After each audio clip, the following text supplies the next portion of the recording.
السلام عليكم أصدقائي ومرحبا بكم في حلقة جديدة ومفيدة كالعادة من حلقات مجلة للتقنية. أتمنى تكونوا جميعكم بتمام الصحة والعافية، وتحية طيبة للمتابعين الجدد. في هذه الحلقة إن شاء الله أحببت أن أشارككم طريقة رائعة جدا ومفيدة ستمكنكم من إصلاح اللمبة، يعني لمبة ليد التالفة أو المحروقة، بدون الذهاب إلى المعلم لإصلاحها أو بدون تغييرها، وبهذه الطريقة ستوفر المال. نعم نعم صديقي، يمكنك إصلاحها بنفسك. ولكي تكون التجربة مصداقية أصدقائي، سنقوم أولا بتجربة هذه اللمبات كما ستشاهدون. نقوم بتجربة اللمبة الأولى.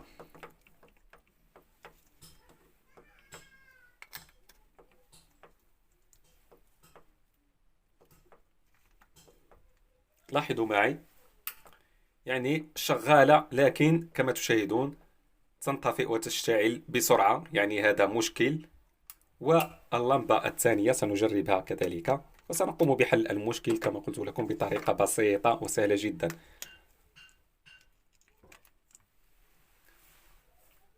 كما تشاهدون هذه كذلك. هناك من اللمبات من لا يشتغل بصفة نهائية، وبنفس الطريقة كما قلت لكم سنقوم بحل المشكل. فما عليك سوى القيام بفتح اللمبة، هذا الغطاء كما تشاهدون. ثم بعد ذلك ستلاحظ ستجد هنا مجموعة من الليدات كما تشاهدون، مجموعة من الليدات. ركز جيدا في هذه الليدات.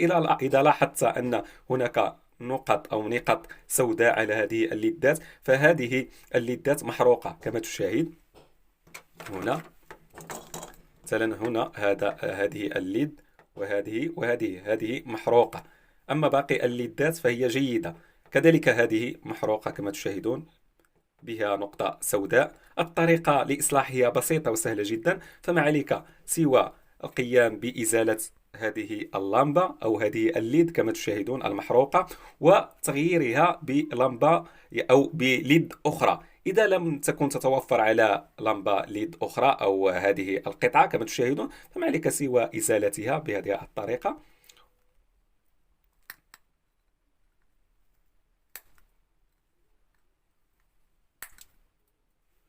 نقوم بإزالتها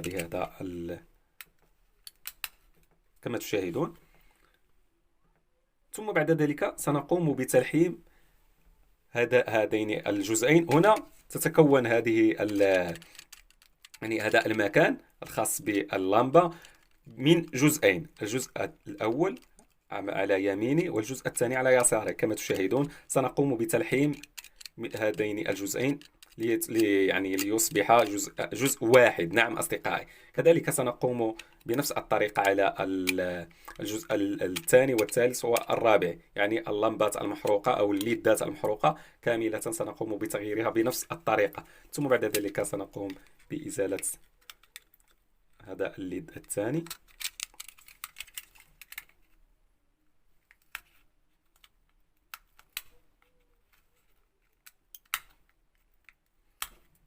كما تشاهدون كذلك الثالث.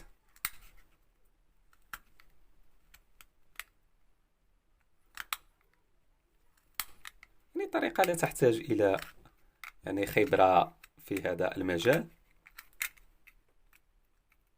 كذلك هذه الطريقة أصدقائي ستوفر لكم المال، يعني بدون أن تشتري واحدة أخرى. كما تشاهدون قمت بإزالة هذه الليدات المحروقة. الآن سنقوم بتلحيمها. فالآن أصدقائي سنقوم بجمع هذين الجزئين في جزء واحد عن طريق تلحيمهم.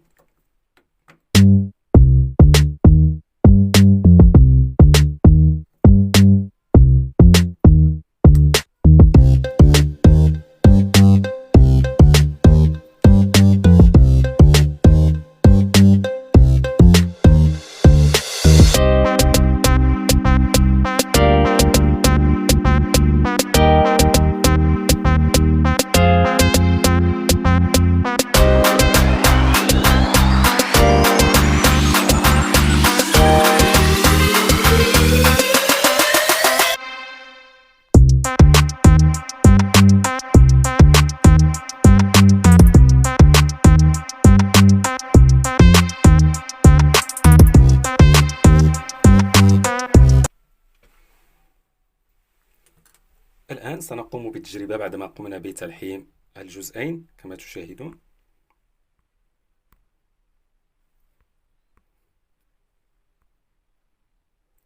الآن سنقوم بالتجربة، نقوم بتغطية اللمبة، ثم بعد ذلك سنجرب. بسم الله. كما تشاهدون اشتغلت يعني بنجاح. الطريقة بسيطة وسهلة جدا أصدقائي، فما عليكم سوى يعني تطبيق كل ما فعلته أنا، وستشتغل معكم بإذن الله، وبالتالي توفير المال وكذلك بدون تبديلها. إلى هنا أصدقائي نأتي إلى نهاية الحلقة، أتمنى أن تفيدكم. لا تنسوا مشاركة الفيديو مع أصدقائكم لتعم الفائدة، كذلك لا تبخلوا علينا بالضغط على زر لايك أو إعجاب لتشجيعنا على تقديم الأفضل. والسلام عليكم ورحمة الله تعالى وبركاته.